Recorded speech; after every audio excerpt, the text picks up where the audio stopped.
ụtụtụ ọma ka m na-asị ụmụ Igbo niile ka ị nọ mpaghara ụwa niile.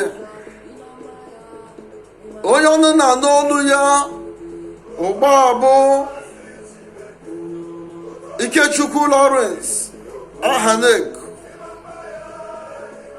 the interim president of Nzukọ Ndị Igbo na Qatar.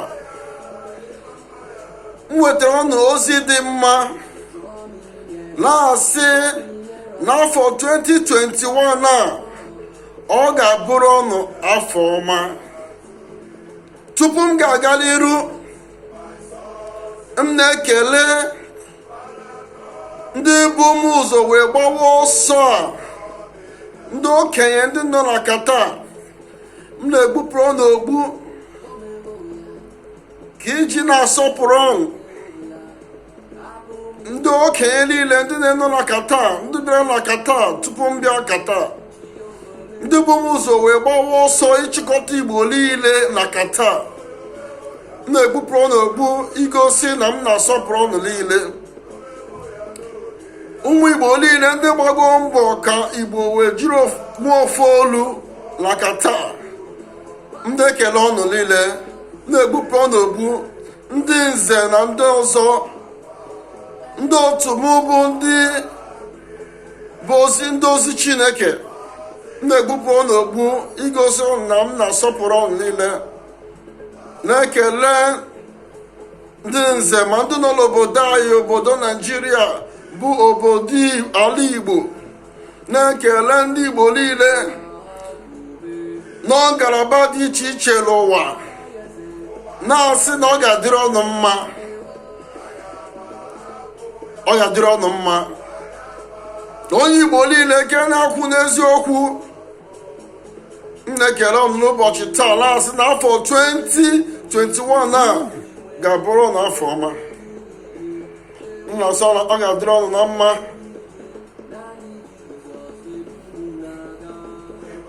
Dịka otu m na-ekwu, ọmụmụ mụwa bụ Pastor Ikechukwu Lawrence,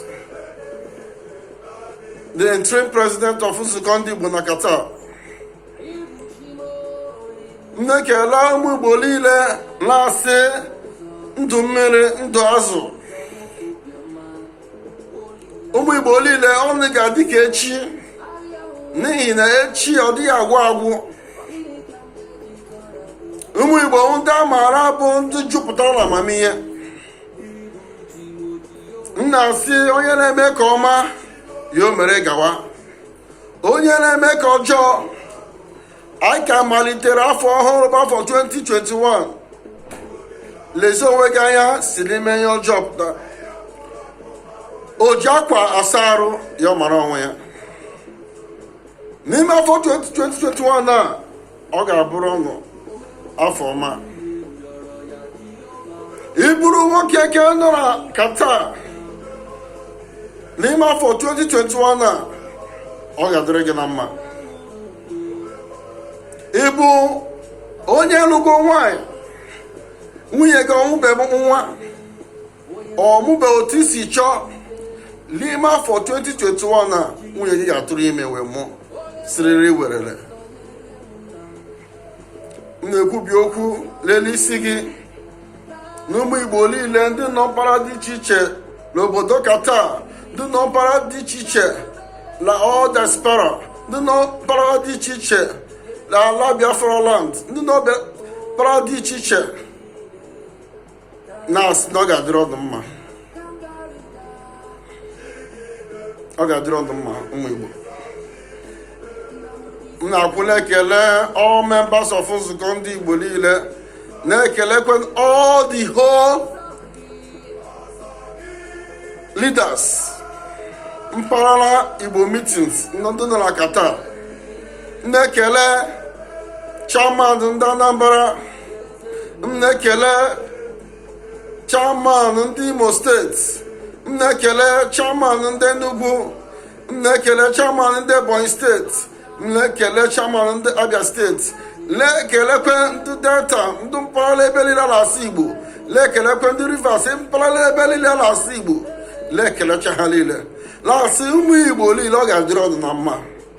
Eju alọ ka m na-agụrụ ọnọfọ ndụ lasị ọ ga-adịrị ọnụ mma. Onye ọbụla ka ị ga-achọ n'ime afọ 2021 a ọ ga-akpọji ụkwụ. Onye chere na ọchịchị ọjọọ, ọchịchị ọnwụ, ọ ga-ekwu ọkụkọ ụzọ lagburu.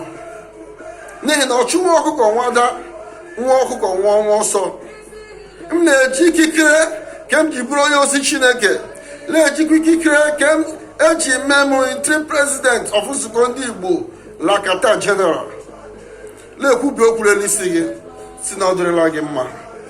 Ihe ị chọrọ wee hapụ, ihe ahụ ị chọrọ wee bata n'obodo Qatar, ị ga-enweta ya. Na-ekwubi okwu n'isi gị, ọ ga-adịrị gị na mma. Ị bụ nwa agbọghọbịa ke nọ n'obodo Qatar, ọ ga-adịrị gị na mma.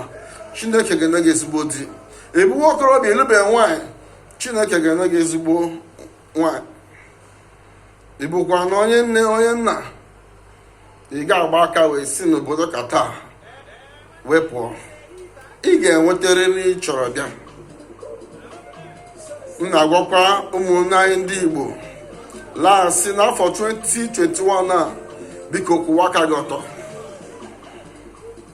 Ị maara ya obodo na-asọ, biko zere ya. M na-agwa okwu n'isi gị, abụ n'ime ya obodo na-asọ, ti aka gị n'ụzọ ziri ezi n'ime Lakata, ị ga-eme eki ya.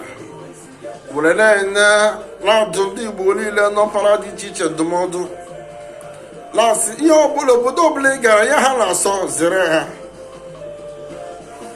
Gara iru na-eme ka dị mma, ọ ga-adịrị gị na mma. Ibe ọbụla onye Igbo ụzọ mụrụ ụkwụ, ọ na-eme ka ọma. Ọ sịgodị na onye Igbo ahụ ọ maghị ọrụ ahụ mbụ, ya ọ bata n'ọrụ ahụ, ọ ga-adịrị ya na mma. Ọ ga-eme karịa ndị ọzọ. M na-agụrụ n'ọfọ ndụ lasị na ọganihu ga-abụ ka ọnụ ga-eme ọfụma n'afọ 2021 a. Enweghị ihe ọbụla bụ ọnwụ ike ke ga-ezute gị, ke ga-ezute ezinụlọ gị. Ị gaghị na akụkọ ọjọọ site n'ala anyị bụ ala Igbo anyị. Ị ga-anwụcha ọnwụ, ụmụ gị ga-anwụcha ọnwụ, nwunye gị ga-anwụcha ọnwụ, di gị ga-anwụcha ọnwụ, ụmụnne gị ga-anwụcha ọnwụ. Onye ọbụla chụrụ gị ga-adarịrị n'ime afọ 2021 a. Egbe bere, ugo bere, ka ha si ibe ya ebere, nkụkwa ya. Ihe abụọ fọm na-agụrụ ọnụ n'ụbọchị taa. N'ime afọ 2021 ọ ga-agụrụ ọnụ na mma. Onye asị na-eme ka ome, ya gbara na ka ome dị mma. Ndị nzukọ ndị Igbo nọ na Qatar ka ọ na-eme dị mma. Nne ekele ọ dị home members ndị tigara aja n'ukwu wee kwagide m, n'ihi na ọ bụrụ naanị m eleghị anya nzukọ ndị Igbo ga-ngwụlele ụbọchị taa. Na m na-ekele all the home members, na-ekele all my executives, ndị niile kwigara aja n'ukwu wee si na ka m gaa n'iru. M na-asọ ga-adịrị ọdụ na mma. Ihe m na-ekwe ọnụ nkwa wụ aga m eti gị ọdụ n'ihere. Ihe m na-ekwekwa ọnụ nkwa aga m eledọ n'anya. M ga-aga n'ihu leje ozi ahụ m digere m ga-aga n'ihu leje ya ịhụ dat ọ dị mma. Enwekwere ndị Igbo anyị nọ mpaghara nọ n'akụkụ na-asị na ka anyị na-eme anyị na-emete ya. Biko n'ime afọ 2021 a, m na-adọ ndụmọdụ, biko nụ bata m bịa mezie ya emezi. N'ihi na onye kwukwere n'uche ya o meghajọ onye. Biko bịa ụmụnne m ndị ke nọ n'akụkụ na-ele anya. Biko nzukọ ndị Igbo abịara ikwusisi ike. N'ime afọ 2021 a, m chọrọ ka ị pụta n'igwe bịa sọpọtụ anyị na ya anyị na-eme. Ị bụrụ nwa afọ Igbo ke nọ na Qatar, biko m na-asị gị pụta bịa kwugara ya aja n'ukwu dịka otu ndị ọzọ, ndị okenye ndị ọzọ si kwugara ya aja n'ukwu na Qatar. Ọ ga-adịrị gị na mma. Ọ ga-adịrị gị na mma. Ọ ga-adịrị gị na mma. Ka Chineke okike abịa ma ka ọ gọzie ọnụ niile n'afọ Jizọs Kraịst. Amen.